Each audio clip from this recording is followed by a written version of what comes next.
Javier Milei ha anunciado la incorporación de un nuevo ministro clave a su gabinete. Sí, esto es una enorme ironía. Continúa el afán de reducir al Estado, aumentando su dimensión. ¡Tienes toda mi atención, hija! Pero lo importante es que este caballero, si se le puede llamar caballero, no solo es conocido en su círculo de amigos por coleccionar con mucho tesón, con mucha pasión, muñequitos de Star Wars, que sigue adquiriendo hasta el día de hoy, pagando incluso precios exorbitantes en subastas en Estados Unidos. No, además es un criminal con todas las letras, un expropiador masivo de ahorros y un sujeto que fue encumbrado por la élite global tras hacer el trabajo sucio que ellos necesitaban y que tenía que pedir autorización para viajar a Davos porque se encontraba investigado por el llamado caso Megacanje. Pero nada de esto es lo más importante. Lo más importante es que Federico Sturzenegger es uno de los mayores impulsores del mundo de las monedas digitales y un histórico partidario de la erradicación del dinero en efectivo y, consiguientemente, de la poca libertad económica que queda en la Argentina. La que diferencia a la Argentina de una realidad directamente cubana, aunque cada vez la brecha es más corta. Primero escuchen las palabras casi autoparódicas con las que Milei explicó el ingreso de Sturzenegger y reconoció la propia inquietud o el terror de Luis Caputo, su testimonial ministro de Economía. Justo en la misma entrevista donde se jacta el presidente de haber mejorado sus modos. ¿Sturzenegger va a entrar al gabinete? Sí, la idea es que Federico entre. Lo que sucede es que primero que yo estuve afuera. Sí. Segundo es que estamos definiendo las funciones, porque lo que hay que comprender es que cambió la naturaleza de la jefatura de gabinete. Sí. Digamos, antes el jefe de gabinete era una suerte de superministro que tenía un montón de cosas. Sí. Y Guillermo es más un ministro coordinador. Entonces, porque eso nos permite agilizar mucho más el funcionamiento del Estado, que las cosas salgan mucho más rápido. ¿Sturzenegger qué va a hacer? Sturzenegger va a estar ocupado en todo lo que tiene que ver con la desregulación y con la liberalización de la economía. ¿Va a ser ministro, secretario? No, él va a ser ministro. ¿Va a ser ministro? Del cargo de ministro. Sí, claro. Okay, Federico es uno de los tipos, es uno de los economistas más brillantes del planeta. Es uno de los economistas más brillantes del planeta. Bueno. El tema es el respeto, ¿no?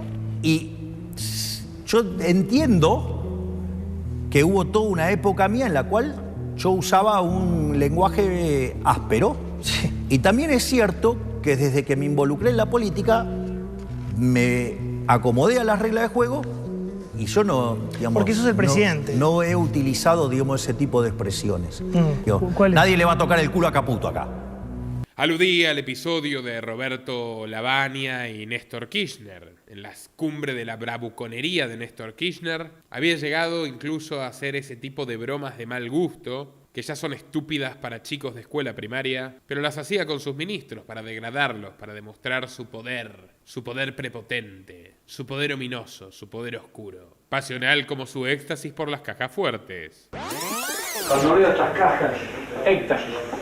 Y por cierto, si algo tienen en común Kirchner y Sturzenegger, es que saben bien dónde guardar el dinero, fuera de la Argentina y en dólares. Dicho eso, adentrémonos por un breve repaso del prontuario de este muchacho, que inquieta y con razones a Caputo porque de hecho ambos fueron dos incompetentes a los que el domador de reposeras Mauricio Macri expulsó de la presidencia del Banco Central sucesivamente. Echaron a Sturzenegger, elogiado frenéticamente por Milei y por todos sus siniestros amiguitos, tras haber mantenido un atraso cambiario solo equivalente al que hoy se sufre en la Argentina, con el dólar pisado en 17 pesos durante todo 2017, y luego en abril la situación naturalmente estalló, que es lo que obviamente va a ocurrir ahora con este atraso cambiario también, y a Sturzenegger se lo llevaron puesto. ¿A quién pusieron en su lugar? A Caputo, que era uno de los mayores impulsores de las intrigas internas contra Sturzenegger. Y a Caputo lo tuvieron que echar, y en esa época su jefe lo llamaba, cita periodística literal, un idiota socialista, por negarse a realizar un recorte de 1.500 millones de dólares, que hasta era requerido por el moderadísimo y socialdemócrata Fondo Monetario Internacional. Recuerdo que, por ejemplo, Caputo se fumó más de 15.000 millones de dólares con eso. Se terminó en el Fondo Monetario Internacional. Vino Caputo O sea, lo echaron a Sturzenegger acusándolo de manejar mal la mesa, se fumó 15.000 millones de dólares de reserva irresponsablemente, ineficientemente, y nos deja este despiole de la ley Click. Y bueno, digo, ahora Sandleri va a tratar de hacer lo que pueda. Pero la verdad, digamos, acá vos fíjate esto, Caputo es uno de los responsables del 28D. Y es uno, digamos, de los grandes desastres que se hicieron en el Banco Central, lo hizo Caputo en 2 o 3 meses. Así que los dos fueron una ruina y el comienzo del fin de la economía argentina, que ya venía bastante baqueteada por los desastres de Cristina Kirchner y que no hizo más que empeorar mes tras mes y año tras año desde entonces de manera ininterrumpida. Y Milei no es la excepción. Ahora miren qué divertido cómo describe a Caputo hoy. ¿Y Caputo? Es el mejor ministro de Economía de la historia argentina. Hermoso, ¿verdad? Muchos malabares retóricos para disimular el hecho, contundente y objetivo, de que Milei tiene como gobierno a la mesa de saldos de lo peor de la política. Y si no, lean la columna que hoy publicó el Carlos Pañi en La Nación, más que recomendable. Sin más, procedamos con Sturzenegger, que en el peor de los casos podría llegar a concretar una tiranía tecnocrática y totalitaria sobre ese gran cenicero que llamamos la Argentina, o en el mejor, quizás ayude a precipitar la conclusión de este ciclo tan pintoresco y tan doloroso, que encuentra ni más ni menos que al 73% de las personas reconociendo un duro deterioro de su calidad de vida, mientras el presidente cuenta cuentos de ciencia ficción. Cuando asumimos, la inflación mayorista era 54%, que eso anualizado te da 17.000. ¿Y ahora anualizado? 50. Quiere decir que bajamos en 5 meses la inflación del 17.000 al 50. La inflación viene en cero. Cero. Y la inflación... Los indicadores de alta frecuencia muestran eso. Pero en general, la inflación general de junio, ¿para vos a cuánto está? No lo sé. Esto es muy importante porque ya van 2 meses donde el salario, la evolución de los salarios le gana a la inflación y las jubilaciones le ganan a la inflación. El sueldo no alcanza. Creo que vos lo sabés. Recién un camarógrafo me decía, yo gano 700 lucas, 800 lucas, me llegó 135 de luz. Sin más preámbulo, Federico Sturzenegger.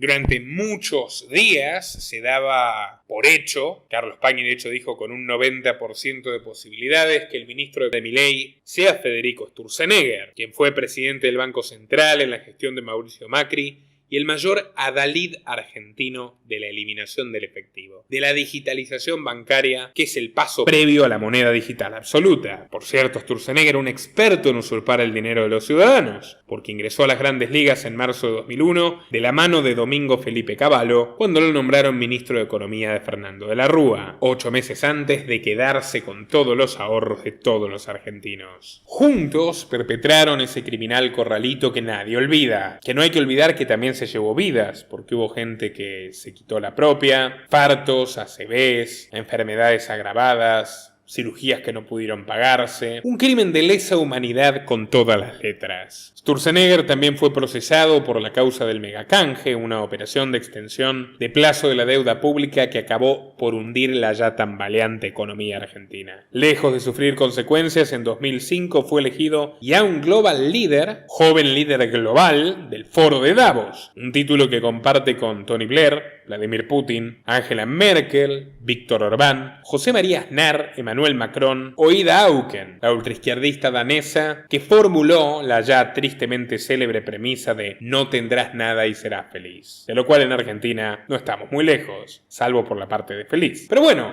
más allá de semejante preparación y de tantos reconocimientos, Sturzenegger debió esperar una década antes de volver a la gestión pública, al menos a nivel nacional. Tras un paso en el Banco de la Ciudad de Buenos Aires, donde incrementó drásticamente los requisitos para que la gente pueda acceder a oro, todos estos socialistas son enemigos del oro, logró ser designado presidente del Banco Central por Macri tras su victoria en la elección presidencial de 2015. La gestión de Sturzenegger fue un absoluto fracaso. Entre otras cosas, infló hasta el auge paroxístico la bicicleta financiera de las las LEVACs, ahora convertidas en LELIQs, que es un sistema absolutamente fraudulento de depósitos en pesos que ha creado una bola de nieve inflacionaria y que amenaza con volar por los aires cualquier iniciativa productiva que aún sobreviva en la Argentina. Toda una ironía. Milei, quien dijo que si no se desarman las LELIQs en la Argentina, entraremos de lleno en una hiperinflación, considera a su artífice, Sturzenegger, como el mejor presidente del Banco Central de la historia. El funcionario macrista sepultó su cargo político en diciembre de 2017, cuando el jefe de gabinete Marcos Peña lo acompañó en una conferencia de prensa lamentable en la cual admitieron haber mentido en las cifras de inflación, relajando el objetivo de 2018 del 10% anual al 15%. Terminó en 50%. Aquella conferencia fue el comienzo del fin para Mauricio Macri. Pero bueno, más allá de su mal desempeño general, de su adhesión a la tecnocracia, de Klaus Schwab, el jefe de Milei, el jefe de Sturzenegger, el líder de Davos que tiene una estatua de Lenin en su oficina, que probablemente simpatice con la idea de que la inflación es un arma de destrucción masiva del capital de sus competidores, tenemos que volver a subrayar los esfuerzos de Sturzenegger para vencer el dinero en efectivo y acabar con la privacidad y la libertad económica que quedan en el país. Porque, señores, sea o no sea ministro de Economía, Sturzenegger ya es el jefe del grupo de asesores económicos de Javier Milei. A estas horas se especula que la mano derecha de Sturzenegger, Demian Reidel, podría ser el encargado de llevar adelante el Banco Central que Milei juró destruir. Un doctor de economía de Harvard, también miembro de Davos, que trabajó durante años como trader de Goldman Sachs y JP Morgan. De hecho, Reidel trabajó estrechamente con Sturzenegger durante la era Macri, y cuando Sturzenegger tuvo que renunciar, Reidel regresó a los Estados Unidos, más concretamente a la Escuela de Gobierno John Fitzgerald Kennedy, de su alma mater, y allí trabajó en un proyecto de investigación con Larry Summers, que fue secretario del Tesoro de Bill Clinton, el equivalente a ministro de Economía de Estados Unidos, y que se hizo mundialmente famoso por haber dicho en los años 90, ni más ni menos que en una disertación del Banco Mundial, que existe, cito literal, una lógica implacable en arrojar residuos altamente tóxicos de países del primer mundo a países del tercer mundo, porque la gente en el tercer mundo vive menos y por lo tanto,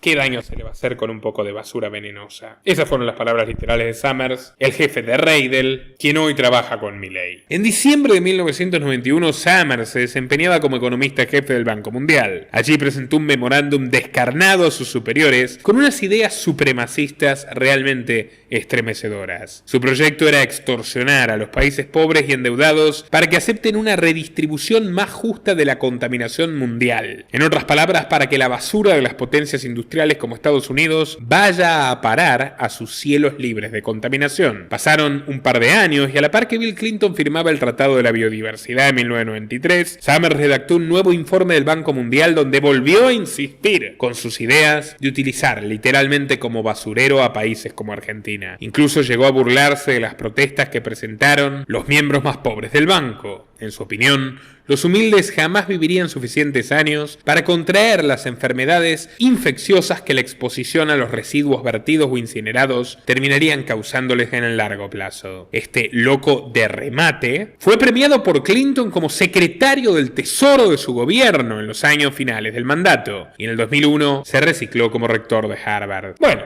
Milei tiene una postura parecida. Recuerden lo de los ríos. Externalidades, una empresa que contamina el río. ¿Dónde está el daño? ¿Dónde está el daño? Lo que no está bien definido ahí es el derecho de propiedad. Esa empresa puede contaminar el río todo lo que quiere. ¿Saben por qué? Porque hay algo que no, digamos, como hacen equilibrio parcial, no ven el problema de equilibrio general, es que sobra el agua. Esa es una sociedad donde le sobra el agua y el precio del agua, ¿cuánto es? 0. Consecuentemente, ¿quién va a reclamar el derecho de propiedad de ese río? Nadie, porque no puede ganar plata. ¿Qué creen que va a pasar si el agua empieza a escasear? Eso deja de valer 0 y entonces ahora yo tengo un negocio. Alguien se va a ocupar de apropiarse de ese río y ahí va a haber derecho de propiedad y van a ver cómo, digamos, se termina la contaminación. Para rematar la faena, Reidel comparte con Sturzenegger su obsesión casi patológica por terminar para siempre con el dinero físico. Normalmente asociamos a las armas de fuego con el narcotráfico, Sin embargo, el efectivo es una de las armas más clave para estos grupos delictivos para poder operar. Les permite hacer transacciones por fuera del sistema financiero y, por lo tanto, mucho menos detectables para las autoridades. El efectivo es cómplice en el tráfico de drogas. El 90% de los billetes en circulación en Estados Unidos tienen restos detectables de cocaína. Si alguna vez usaron dólares para alguna transacción, muy probablemente hayan estado en contacto con la droga. Piensen en eso. Pero además de facilitar el crimen, yo los quiero convencer de que el dinero es algo primitivo, algo viejo, anticuado, una reliquia. ¿Ustedes saben cuán viejo es el dinero en papel, el dinero en efectivo? Era el año 1260 y Kublai Khan, nieto del gran conquistador mongol Genghis Khan, ascendía al trono de China. En el año 1300 andábamos en carreta. Hoy viajamos en avión y seguimos con el dinero en papel. ¿Ustedes usan Walkman? ¿Cuántos de ustedes han visto un Walkman en su vida? No, haber visto la película de los Guardianes de la Galaxia no cuenta. Esta tecnología en 30 años quedó obsoleta. Y nosotros seguimos igual que Kublai Khan, con papelitos. Bueno, gracias por llegar hasta aquí. Compartan en todas sus redes y grupos. Bienvenido su granito de arena, compartiendo esto en Facebook, en WhatsApp, en Twitter, en Telegram. Y por supuesto su retribución a nuestro servicio periodístico a través de patreon.com/Nicolás Moraz. Desde $5 mensuales, contenido exclusivo para mecenas. Desde 10 les enviamos las noticias periodísticas que utilizamos todas las semanas para que profundicen por sus propios medios. Por 25 las clases de la Academia Libertaria con un equipo de profesores de excelencia coordinado por mí. Y por más, la opción de patrocinar también en el canal. Pueden apoyarnos desde Argentina a través de Mercado Pago y también vía Bitcoin o a través de la opción unirse a YouTube. Todos los links se encuentran en la descripción de este video y el comentario fijado. Hasta la próxima. Nuestro trabajo depende de tu apoyo. Para que siga siendo posible, realiza tu aporte desde tan solo $3 por mes a través de Patreon. En los enlaces que figuran en la descripción o en el comentario fijado. También podés hacerlo vía Bitcoin o desde la opción unirse de YouTube. Y si estás en Argentina, elegí el medio de pago de tu preferencia a través de Mercado Pago. Quienes nos apoyen en Patreon desde $5 mensuales tendrán acceso a análisis, entrevistas, conferencias y documentales exclusivos. También tenemos opciones para sponsors, así que publicita con nosotros a través de patreon.com/Nicolás Moraz.